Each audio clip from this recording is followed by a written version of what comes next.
रोज एक ओवी संतांची, रोज एक ओवी संतांची. पाषाण देव पाषाण पायरी, पूजा एकावरी पाय ठेवी. नमस्कार. रोज एक ओवी संतांची ह्या मालिकेमध्ये सगळ्यांचं मनपूर्वक स्वागत. काल आपण संत तत्वज्ञ जगद्गुरू तुकाराम महाराजांचा अभंग म्हणण्यापेक्षा 4 ओळींचाच अभंग आहे तो, त्याविषयी चर्चा केली. आहे ऐसा देव वदवावी वाणी, नाही ऐसा मनी अनुभवावा. मला असं वाटतं की सर्वसामान्य माणसांचा बुद्धिभेद करू नये असा मूळ संकेत जो भगवद्गीतेतला आहे, तोच मुद्दा जगद्गुरूंनी या अभंगाच्या माध्यमातून सांगितला. गीतेमध्ये तसंच घडतं. गीतेमध्ये अर्जुन म्हणतो मी लढत नाही, तेव्हा श्रीकृष्णांनी त्याला हा श्लोक सांगितलेला आहे की न बुद्धिभेदम जनयेत अज्ञानाम सर्वसंगीणाम जोषेत सर्व कर्माणी विद्वानयुक्त समाचरण. हा श्लोक मी तुम्हाला काल सांगितला, पण त्यामागची भूमिका अशी आहे की कौरव आणि पांडवांच्या सैन्यामध्ये सुद्धा असे आहेत की ज्यांचे नातेवाईक एकमेकांच्या समोर उभे आहेत. मग त्या सामान्य सैनिकाला का नाही असं वाटत आहे की मी लढू नये म्हणून, आणि ते अर्जुनालाच का वाटतं? तर अर्जुन हा बुद्धिवाद करत आहे, आणि हा बुद्धिवाद करत असल्यामुळे ही अडचण निर्माण होते. म्हणून कृष्ण सांगतो की तू बुद्धिभेद करू नकोस, विद्वानयुक्त सम आचरण. समाचरण म्हणजे समाज ज्या पद्धतीनं आचरण करतो तसं तूही कर, जरी तू प्रमुखवीर असलास तरीसुद्धा. आणि म्हणून आहे ऐसा देव वदवावी वाणी, नाही ऐसा मनी अनुभवावा. पण जगद्गुरूंनी पुढचा मुद्दा सांगितला आहे, ज्या 4 चरणांवरती मी आज आपल्याशी चर्चा करणार आहे.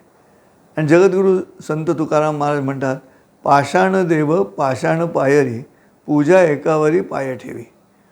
मानवी मनाचा इतका अलौकिक आणि श्रद्धापूर्ण विरोधाभास अन्य कुठे आढळत नाही. साकार आणि निराकारविषयी आपण काल चर्चा केली. सर्वसामान्य माणसाला ज्याचा बुद्ध्यांक कमी आहे त्याला प्रचिती लागते, त्याला समोर काहीतरी लागतं.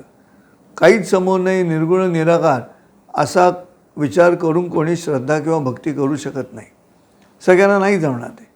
आणि म्हणून मग समोर मूर्ती हवी. मूर्ती का आली याचं कारणच ते आहे. मग ती मूर्ती मी काल म्हटल्याप्रमाणे की ती मला साजेशी पाहिजे, माझ्या विचारांना साजेशी हवी. म्हणून जो पेलवान आहे त्याला बजरंगाची, ज्याला श्रीमंत व्हायचं आहे त्याला महालक्ष्मीची हवी.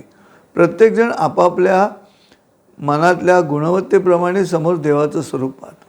ज्याला ज्ञानाशी निगडीत इच्छा आहे सगळं करण्याची, त्याला सरस्वतीची गरज आहे. याचा अर्थ असा आहे की गुणकर्म विभागशः असं जे गीतेमध्ये श्रीकृष्ण म्हणतो तोच हा मुद्दा आहे. मग असं करत असताना पाषाण देव पाषाण पायरी दोन्ही दगडाचेच आहेत. पण एका दगडाचा आकार जो आहे त्याचं प्रयोजन काय आहे? त्याचं प्रयोजन वर चढण्यासाठी आहे.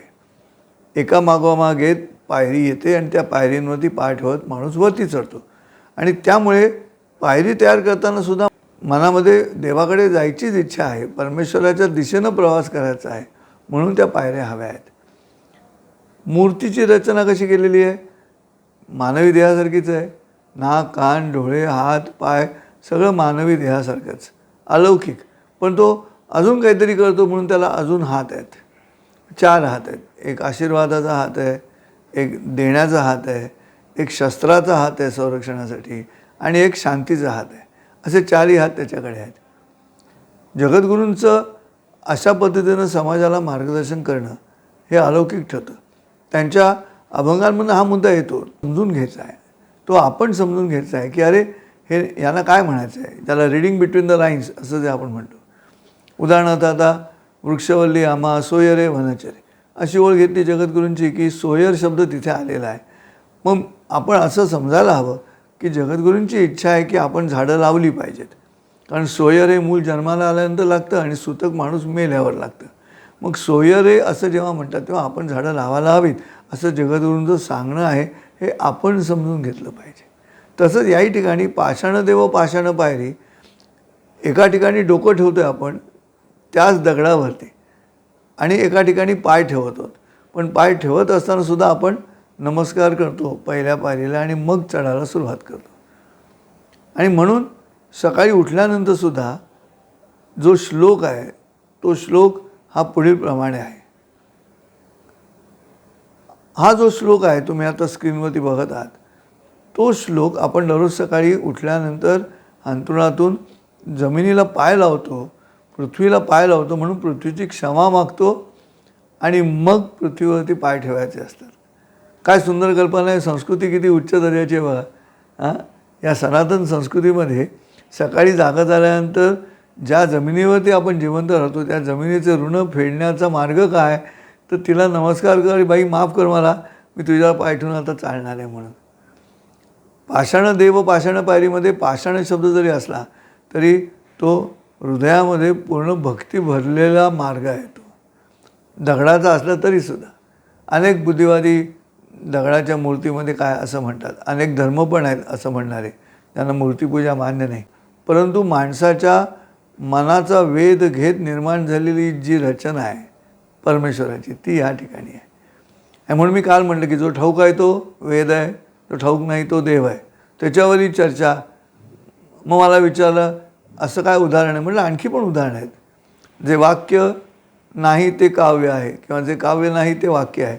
अक्षरांनी जागा बदलल्या आणि काना मात्र जोडाक्षरं तशीच ठेवली. तुम्ही तप केलं तर तुम्हाला पत मिळते, तुम्ही शय झोपून राहिला तर तुम्हाला यश मिळत नाही. त्यामुळे वेद आणि देव. तसंच याही ठिकाणी पायरीवरती आम्ही जेव्हा पाय ठेवतो त्यावेळेला नमस्कार पहिल्या पायरीला केला त्या क्षणाला तो वरती पोचला. त्यामुळे आत्ता जाताना जो नमस्कार केलेला आहे हात लावून, तो वरती गेल्यानंतर आम्ही डोकं ठेवून पूर्ण करतो त्या मूर्तीच्या पायाची. आणि म्हणून हे बुद्धिमंताचं लक्षण आहे. जगद्गुरू तुकाराम महाराज, संत तत्वज्ञ ज्ञानेश्वर माऊली, संत एकनाथ महाराज, समर्थ रामदास, संत जनाबाई, संत चोखामेळा महाराज, या सगळ्या संतांच्या साहित्यामधनं तुम्हाला बुद्धिमत्ता दिसून येते, बुद्धिवाद दिसत नाही. बुद्धिवादी म्हणजे तुम्हाला मी म्हटलेलं आहे की ज्यांच्या बुद्धीमुळे वाद निर्माण होतात त्यांना बुद्धिवादी म्हणतात. आज समाजामध्ये तसे खूप झाले. त्यामुळे संतांचं साहित्य, संतांचे शब्द हे तुमच्या माझ्यामध्ये नातं निर्माण करण्यासाठी अत्यंत आवश्यक आहे. आणि म्हणून हा उपक्रम सुरू आहे की तुम्ही दररोज सकाळी का विना, नाहीतर तुम्ही सगळे ऐकतच आहात की राजकारणी ऐकत आहात, समाजकारणी ऐकत आहात, खेळाडू ऐकत आहात, नट ऐकत आहात, नट्या ऐकत आहात. काय तुम्ही ऐकत नाही जे सगळे तुमच्या मनामध्ये गोंधळ घालतात. हे एकच आहे संत साहित्य जे तुमच्या मनात गोंधळ निर्माण करत नाही पण तुम्हाला मार्गदर्शन करत राहतं. आणि म्हणून मला असं वाटतं की पहिल्या पायरीवरती डोकं ठेवायला काय हरकत आहे. वरती आपण डोकं ठेवणारच आहोत ना, तर देवळात शिरताना पहिल्या पायरीवरती सुद्धा असं नुसतं असा नमस्कार करून आत शिरण्यापेक्षा पायरीवरती तिथेही डोकं ठेवावं. तिथे डोकं ठेवताना काय मनात भाव करायचे की हा तो मूळ गुणधर्म आहे ज्याची मूर्तीवरती बनलेली आहे. आणि तो गुणधर्म कसाचा आहे, तो पृथ्वीचा गुणधर्म आहे. आपण त्याला दगड म्हणून हिणवण्यात अर्थ नाही. पाषाण शब्द जगद्गुरूंनी मुद्दाम वापरला, त्यांनाही दगड म्हणता आलं असतं, पण दगड न म्हणता त्यांनी पाषाण म्हणल्या पाठीमागे मला असं वाटतं की भारतीय सनातन संस्कृतीच्या अनुषंगानं निसर्ग हाच परमेश्वर आहे. आणि निसर्ग हा परमेश्वराची भूमिका असल्यामुळे आपल्या इथे पंचमहाभूतांनाही परमेश्वर मानलेलं आहे, उगवत्या सूर्यालाही परमेश्वर मानलेलं आहे, चंद्रालाही परमेश्वर मानलेलं आहे. कोणाला परमेश्वर मानलं नाही आपण. जे जे आपल्या जीवनाला मदत करतात, आपल्या जगण्याला मदत करतात, त्या प्रत्येकाला आपण परमेश्वर मानलं.